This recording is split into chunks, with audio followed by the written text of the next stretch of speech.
रूस की फौज का पूरा ध्यान इस वक्त यूक्रेन के निकोलाइव शहर पर दिख रहा है। इस शहर पर कब्जे के लिए रूस ने पूरी ताकत लगा दी है, जबकि यूक्रेन के सैनिक भी इसे बचाने में कोई कसर नहीं छोड़ रहे हैं। इस बीच रूस की सेना ने जंग में फ्लेम थ्रोअर सिस्टम यानी आग उगलने वाले हथियार का इस्तेमाल किया। रूस ने इसका एक वीडियो भी जारी किया, जिसमें इस घातक हथियार से रूस के सैनिक यूक्रेन की सेना पर कहर ढाते दिखे। दावा है कि रूस के इस हमले में यूक्रेन के कई सैनिकों की मौत हो गई, जबकि उसके कई ठिकाने राख के ढेर में बदल गए। रूस की सेना की तरफ से इस घातक हमले का एक वीडियो भी जारी किया गया, जिसमें उसके सैनिक फ्लेम थ्रोअर सिस्टम सोनसिप्योक से यूक्रेन की सेना को निशाना बनाते दिखे। इस दौरान वहां एक के बाद एक कई धमाके होते नजर आए।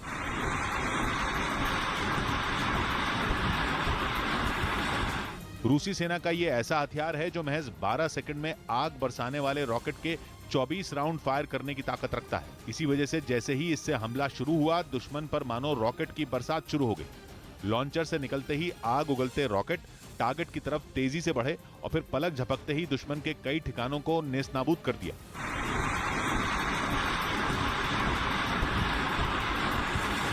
रॉकेट के टारगेट से टकराने के बाद वहां कई जोरदार धमाके हुए और हर धमाके के साथ वहां आग का बवंडर उठता दिखा। आसमान में कई फीट तक उठे काले धुएं के गुबार ने पूरे इलाके को ढक लिया। देखकर ऐसा लगा जैसे यूक्रेन के सैनिकों को घुटनों पर लाने के लिए रूसी सेना ने वहां छोटा एटम बम गिरा दिया हो। और दावा किया गया कि रूस का यह हमला इतना जोरदार था कि यूक्रेन के सैनिकों को संभलने तक का मौका नहीं मिला। इसी वजह से इस घातक हमले में ज़ेलेंस्की की सेना को काफी नुकसान उठाना पड़ा। और दावा तो यह भी किया गया कि इस हमले की वजह से उस इलाके पर रूस का कब्जा हो गया। फ्लेम थ्रोअर सिस्टम सोनसिप्योक से किए गए हमले से पूरा इलाका काफी देर तक थर्राता रहा। कई किलोमीटर दूर तक धमाकों की आवाज सुनाई देती रही।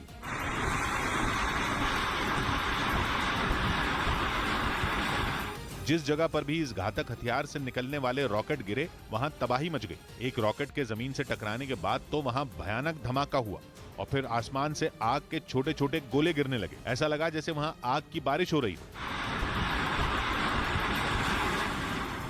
असल में निकोलाइव शहर यूक्रेन के दक्षिण में मौजूद है और इस पूरे इलाके पर कब्जे के लिए पुतिन की सेना ने एड़ी चोटी का जोर लगा रखा है। किसी भी सूरत में रूस यूक्रेन के इस हिस्से को अपने कंट्रोल में करना चाहता है।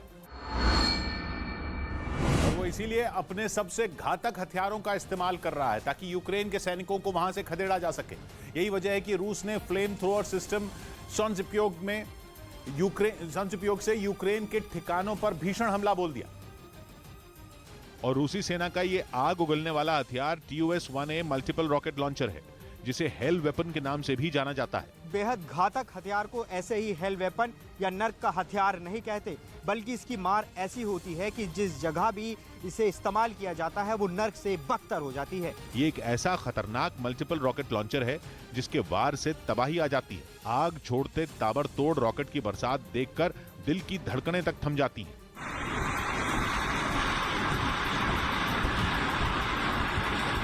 दावा है कि रूस इस हथियार का इस्तेमाल यूक्रेन के पूर्वी इलाके डोनेस्क में भी करना शुरू कर चुका है,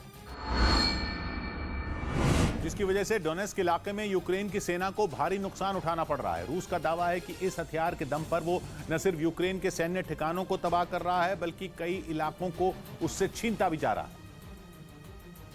क्योंकि TUS-1A मल्टीपल रॉकेट लॉन्चर से दागे गए रॉकेट जहां भी फटते हैं, वहां सिर्फ और सिर्फ बर्बादी ही दिखाई देती है। रूस का ये खतरनाक हथियार थर्मोबैरिक बम दागता है, जिसे वैक्यूम बम भी कहते हैं। ये एक ऐसा बम है जो लोगों के फेफड़ों में मौजूद ऑक्सीजन तक को सोख लेता है, जिससे लोग घुट घुट कर मरने लगते हैं। और इसी वजह से इसे दम घोटू बम भी कहा जाता है।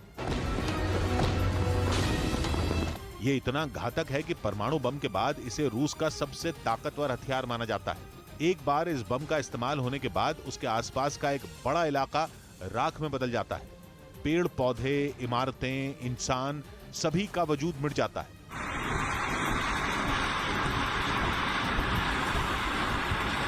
इस बम की मार से बचने के लिए बंकर भी काम नहीं आते, क्योंकि वहां छिपे लोगों का दम भी ये बम घोंट देता है। मतलब ये कि महफूज जगह पर छिपे दुश्मन भी इससे बच नहीं पाते। पश्चिमी मीडिया का आरोप है कि रूस ने सबसे पहले इस वैक्यूम बम का इस्तेमाल खार्किव में किया था। वैक्यूम बम को ही फादर ऑफ ऑल बॉम्ब्स भी कहते हैं, जो रूस के तरकश में सबसे घातक हथियारों में एक है। जबकि आग उगलते इसके रॉकेट अपने रास्ते में आने वाली हर चीज को जलाकर राख कर देते हैं। इसका वार इतना भीषण होता है कि दुश्मन को संभलने का भी मौका नहीं मिलता। ये एक ऐसा ताकतवर हथियार है जो महज 12 सेकंड के अंदर आग बरसाने वाले 24 रॉकेट दाग सकता है और इसके हमले की वजह से करीब 984 फीट तक के दायरे में जिंदगी का नामो निशान मिट जाता है। इसमें आम विस्फोटक इस्तेमाल नहीं होता, बल्कि तेजी से आग पकड़ने वाला ऐसा ईंधन होता है जो फायर होते ही हवा में उड़ जाता है। इसके बाद यह हथियार उस पूरे इलाके की ऑक्सीजन सोख लेता है, जिससे वहां एक वैक्यूम बनता है और फिर एक ऐसा जबरदस्त धमाका होता है जो परमाणु बम की तरह ही सब कुछ तबाह कर देता है। दावा तो यह तक है कि यह हथियार करीब 6 किलोमीटर दूर तक के टारगेट को आसानी से ध्वस्त कर देता है। रूस ने 2007 में इस घातक हथियार फादर ऑफ ऑल बॉम्ब्स को अमेरिका के मदर ऑफ ऑल बॉम्ब्स को टक्कर देने के लिए बनाया था और दावा है कि उसका यह हथियार अमेरिका के मदर ऑफ ऑल बॉम्ब से भी 4 गुना ज्यादा ताकतवर है। वहीं यूक्रेन इजराइल पर भड़क गया और उस पर यूक्रेन की मदद न करने का आरोप लगाया। इजराइल में यूक्रेन के राजदूत ने तो यह तक कहा कि रूस के हमलों से निपटने के लिए यूक्रेन को इजराइल के एयर डिफेंस सिस्टम आयरन डोम की दरकार है, लेकिन इजराइल है कि यूक्रेन की मदद करने को तैयार ही नहीं। जबकि यूक्रेन को अपने यहां महिलाओं और बच्चों को रूस की मिसाइलों से बचाने के लिए इजराइल के आयरन डोम डिफेंस सिस्टम की काफी जरूरत है, लेकिन इजराइल यूक्रेन को आयरन डोम बेचने के लिए राजी ही नहीं हो रहा। आयरन डोम एयर डिफेंस सिस्टम कम दूरी से दागे गए दुश्मन के हथियारों का मुकाबला कर सकता है और 4 से 70 किलोमीटर दूर से चलाए गए रॉकेट और तोप के गोलों को इंटरसेप्ट करने और उन्हें मार गिराने में माहिर है। गाजा पट्टी से हमला करते चरमपंथी संगठन हमास की कोशिशों पर इजराइल का आयरन डोम कई बार पानी फेर चुका है, इसलिए यूक्रेन की भी उस पर नजर है। लेकिन इजराइल ने यूक्रेन को उसे बेचने पर अब तक हामी नहीं भरी है। पेच यह है कि इजराइल ने अपने डिफेंस एक्सपोर्ट को लेकर अमेरिका के साथ एक करार किया हुआ है, जिसकी वजह से इजराइल के यूक्रेन तो क्या किसी दूसरे देश को भी अपना आयरन डोम डिफेंस सिस्टम बेचने के आसार कम ही हैं। यूक्रेन का तो यहाँ तक कहना है कि इस जंग में कई ताकतवर देशों ने उसका बढ़ चढ़कर साथ दिया, लेकिन इजराइल ने हमेशा निराश किया। असल में इजराइल इस जंग में फूंक फूंक कर कदम रख रहा है। एक तरफ वो लड़ाई में यूक्रेन के साथ खड़े होने का दम भर रहा है, लेकिन उसने अब तक यूक्रेन की कोई सैन्य मदद भी नहीं की है। इसी वजह से यूक्रेन के राजदूत इजराइल पर बिफर गए। उधर यूक्रेन की तरफ से एक वीडियो जारी किया गया जिसमें उसका ड्रोन रूस की एक टुकड़ी पर जानलेवा हमला करता नजर आया।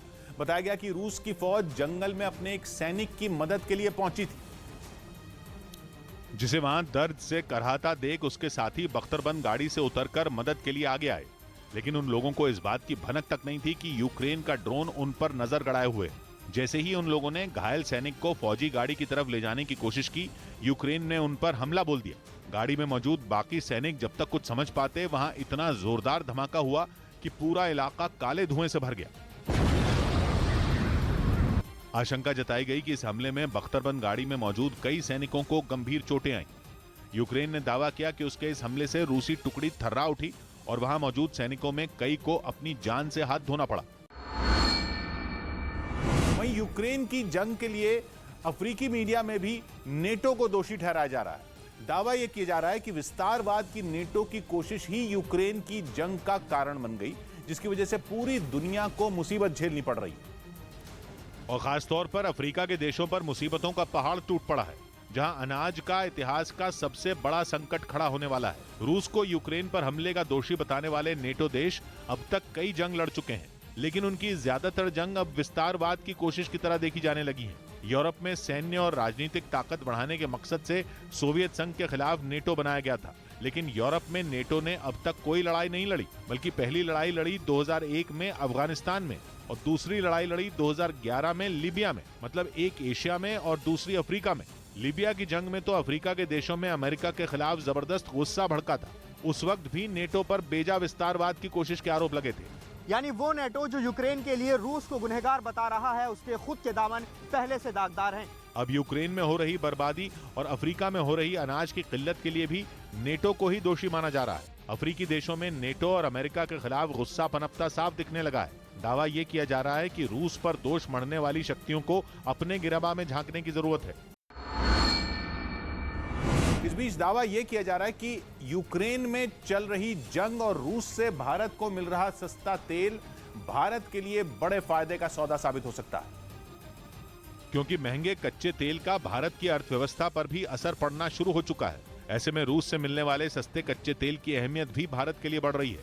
कच्चे तेल की कीमतों में अंतर्राष्ट्रीय बाजार में लगी हुई आग शांत होने का नाम नहीं ले रही, बल्कि माना तो ये जा रहा है कि अगले कई महीनों तक कच्चा तेल दुनिया की अर्थव्यवस्थाओं को जलाता रहेगा। लेकिन भारत के लिए रूस से मिलने वाला सस्ता तेल इस मुश्किल वक्त में बेहद अहम साबित हो सकता है। दावा यह किया जा रहा है कि रूस से मिलने वाले कच्चे तेल के हर बैरल पर भारत को $35 का डिस्काउंट मिल रहा है। ऊपर से भारत सरकार ने भी साफ कर दिया है कि वो रूस से कच्चे तेल की खरीद बंद करने वाली नहीं है। क्योंकि भारत के कच्चे तेल के अब तक के इंपोर्ट में बहुत बड़ा बदलाव है। भारत के कुल इंपोर्ट में आधे से भी ज्यादा हिस्सा कच्चे तेल का होता है। भारत का बीते कारोबारी साल में कुल इंपोर्ट $11,900 करोड़ का रहा, रुपए में करीब 9 लाख करोड़ से ज्यादा का। लेकिन इसमें $6,220 करोड़ केवल कच्चे तेल के इंपोर्ट का रहा था। रुपए में यह रकम हुई $5.25 लाख करोड़ के करीब। मतलब कुल 9 लाख करोड़ के इंपोर्ट में आधे से ज्यादा हिस्सा पिछले साल केवल कच्चे तेल का रहा था। पिछले साल भारत ने 21 करोड़ 22 लाख टन कच्चा तेल इंपोर्ट किया था और उससे एक साल पहले 19 करोड़ 65 लाख टन कच्चा तेल मंगवाया गया था। भारत की आबादी ज्यादा है और तेल की जरूरत भी ज्यादा है, इसलिए कुल जरूरत का करीब 80% हिस्सा हमें इंपोर्ट करना पड़ता है।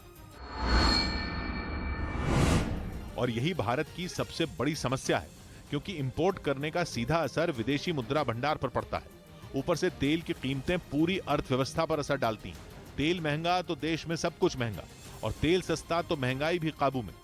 महंगे तेल की ही वजह से आरबीआई को लगातार दूसरी बार ब्याज दरें बढ़ाने पर मजबूर होना पड़ा। इतना ही नहीं, देश में महंगाई दर भी बीते 8 साल के सबसे ऊंचे स्तर पर बनी हुई है। लेकिन भारत की कई परेशानियों का इलाज रूस से आने वाला सस्ता तेल हो सकता है। पहला तो कच्चे तेल में लगी आग से भारत पर असर कम हो सकता है, दूसरा महंगाई पर काबू पाया जा सकता है, और तीसरा विदेशी मुद्रा भंडार पर पड़ने वाले असर को भी कम किया जा सकता है। इसीलिए अमेरिका और यूरोप से रिश्तों की परवाह न करते हुए भारत ने रूस से बड़े पैमाने पर तेल का इंपोर्ट शुरू भी कर दिया।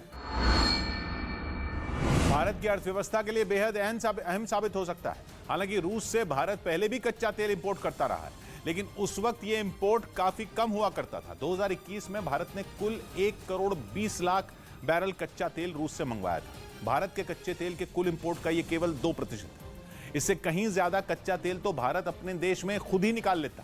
लेकिन यूक्रेन जंग के बाद तेल का पूरा अर्थशास्त्र ही बदल गया। मई में भारत ने रोजाना 7,40,000 बैरल कच्चा तेल रूस से मंगवाया। यह आंकड़ा काफी बड़ा है। बड़ी बात यह कि हर बैरल पर भारत को $35 की बचत हो रही है। ऊपर से दावा किया जा रहा है कि भारत अभी रूस से तेल का इंपोर्ट बढ़ाने वाला है। रूस से तेल मंगवाने का फैसला भारत की अर्थव्यवस्था पर ही नहीं बल्कि विदेश नीति पर भी असर डालेगा, क्योंकि सबसे अहम बात यह है कि पश्चिम एशिया के देशों पर भारत की निर्भरता कम हो जाएगी। अभी तक भारत सऊदी अरब से सबसे ज्यादा कच्चा तेल मंगवाता रहा है, लेकिन रूस के साथ तेल की डील से सऊदी अरब पर भारत की निर्भरता कम हो जाएगी।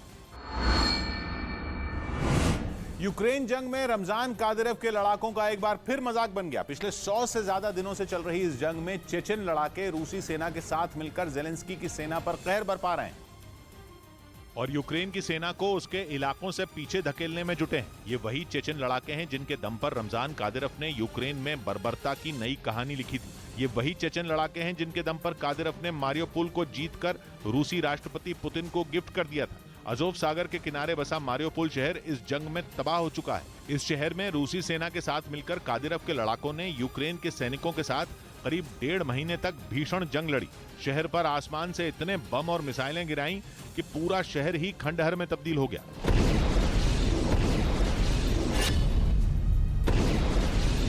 रूस के ताकतवर टैंकों ने तो शहर की बड़ी बड़ी इमारतों को भी धराशायी कर दिया। आरोप है कि शहर पर कब्जा जमाने के लिए कादिरोव के लड़ाकों ने अपना सबसे बेरहम चेहरा दिखाते हुए सैकड़ों लोगों का कत्ल कर दिया था। चेचन लड़ाके कितने बेरहम और खतरनाक हैं, इसे दिखाने के लिए कादिरोव ने कई बार ऐसे वीडियो का सहारा लिया जिनमें उनके लड़ाके यूक्रेन की सेना पर जोरदार हमले करते दिखाई दिए। उन्होंने यह भी दावा किया कि जंग में उनके लड़ाके कभी हार नहीं मानते, बल्कि दुश्मन को ठिकाने लगाने के बाद ही दम लेते हैं। लेकिन यूक्रेन की जंग में कादिरोव के लड़ाकों का दूसरी बार मजाक बन गया, जिसका एक वीडियो भी सामने आया। और उस वीडियो में चेचन कमांडर रमजान कादिरोव के लड़ाके एक इलाके में आगे बढ़ने के दौरान आसपास मौजूद झाड़ियों पर ताबड़तोड़ गोलियां चलाते दिखाई दिए थे। देखकर ऐसा लगा जैसे चेचन लड़ाके यूक्रेन के सैनिकों से घबराए हुए हैं। उन्हें इस बात का डर लग रहा था कि झाड़ियों के पीछे से उन पर हमला हो जाएगा। इसी वजह से वो आगे बढ़ने के दौरान जोर जोर से चिल्लाते हुए दनादन झाड़ियों पर गोलियां दाग रहे थे। हालांकि ये जानकारी सामने नहीं आई कि चेचन लड़ाकों का ये वीडियो यूक्रेन के किस इलाके का है। इससे पहले मारियोपोल में भी उनका ऐसा ही एक वीडियो सामने आया था, जिसमें कादिरव के लड़ाके एक ट्रैफिक लाइट को निशाना बनाते दिखे थे। बाद में उनका ये वीडियो सोशल मीडिया पर भी वायरल हो गया था।